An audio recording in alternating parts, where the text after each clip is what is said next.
Ngunit ang tao na walang hanggang naaalipin sa kanyang kalikasan ay magiging walang kakayahan para sa gantong tagumpay. Sa isang matimyas na tinig at puno ng pagmamahal, inihayag ng Yahawa, wala hayaang plano ng pagtubos na nagsasabi tunay nga ang tao ay mag-aani ng bunga ng kanyang paghihimagsik sa isang kakilakilabot na kamatayan. Hindi ko maaaring sa aking kapangyarihan baguhin ang kanyang kapalaran. Kung gagawin niya ito ay magiging hindi makatarungan sa harap ng aking kautusan. Ngunit ibababa ko ang buong kaparusahan sa isang kahalili na babangon sa lahi ng tao. Ang taong iyon ay hindi magdadala sa kanyang mga kamay ng mga singsing ng kamatayan, sapagkat siya ay inosente at walang dungis sa kanyang kalikasan. Bilang kinatawan ng sangkatauhan, haharapin niya si Satanas at magwawagi laban sa kanya matapos magtagumpay sa labanang iyon na nagpapatunay na ang pag-ibig ay mas malakas kaysa pagiging makasarili, na ang katotohanan ay mas matibay kaysa kasinungalingan, na ang kababaang loob ay mas makapangyarihan kaysa kayabangan. Itataas ng tapat na kahalili ang mga nagwaging kamay, hindi upang batiin ang mga dakilang mananakop, kundi upang kunin ang saro ng kanilang kaparusahan mula sa mga kamay ng alipin na sangkatahuhan. Siya'y lubusang iinom,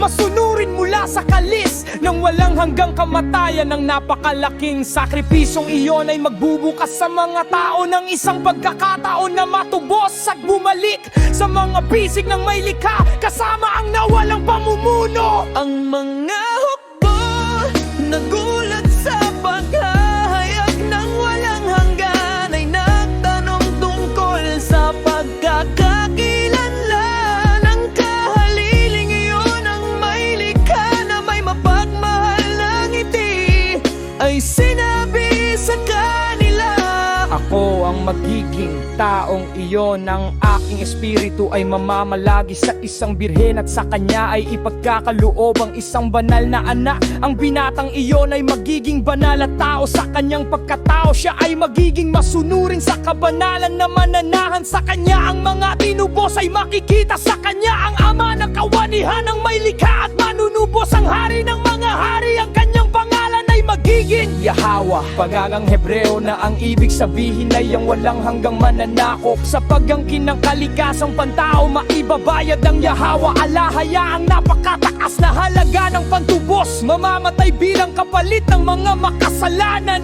Ang mga hukbo ng liwanag ay nanahimik sa pag-alam sa plano ng may likha. Ang pag-iisip na makita siyang magpasa ilalim sa isang napakasakit na sakripisyo upang tubusin ang nawalang pamumuno ay labis upang matiis. Gayon pa man, wala nang ibang pag-asa ng tagumpay maliban sa pamamagitan ng mapagmahal na pagsukong iyon. Matapos matikman ang mataas na halaga ng kasalanan ng batang mag-asawa ay nagdamdam ng masama. Sa simula ay nakaramdam sila ng malaking kawalan sa puso, na pagkatapos ay napuno ng pagsisisi at kalungkutan. Kanilang napag-alaman na sa udyok ng kasakiman, kanilang tiniyak ang kanilang malungkot na kapalaran. At ng buong sanlilikha tila naririnig nila sa malayo ang daing ng isang natalong sansinukob. Ang araw na nagbigay sa kanila ng buhay at init sa araw na iyon ay nagkukubli sa abot tanaw na nag-aanyaya ng isang maitim na gabi. Ang puno na dating nag-anunsyo ng masayang pagkikita sa may likha ay tila bumabalot sa kanila ng isang atol na hindi na sila magigising sa isang bagong araw. Hindi nila magawang tumingin pa itaas, takot na makita ang sinag ng paghuhukom na babaksak sa kanila, na magiging dahilan upang magiging alabok sila sa kanyang mga mata na nakatuon sa malamig na lupa. Ang atol ay pumasok sa kanyang isipan sa araw na ikaw ay kumain niya. Ikaw ay tiyak na mamamatay. Mga desperadong luha ang dumaloy sa kanilang mga mukha habang hinihintay nila ang trahedyang wakas. Habang isinasaalang-alang ang dahilan ng kanyang paghihimagsik, sinimulan ni Adan na sisihin ng kanyang asawa sa pagbibigay ng tainga sa ahas.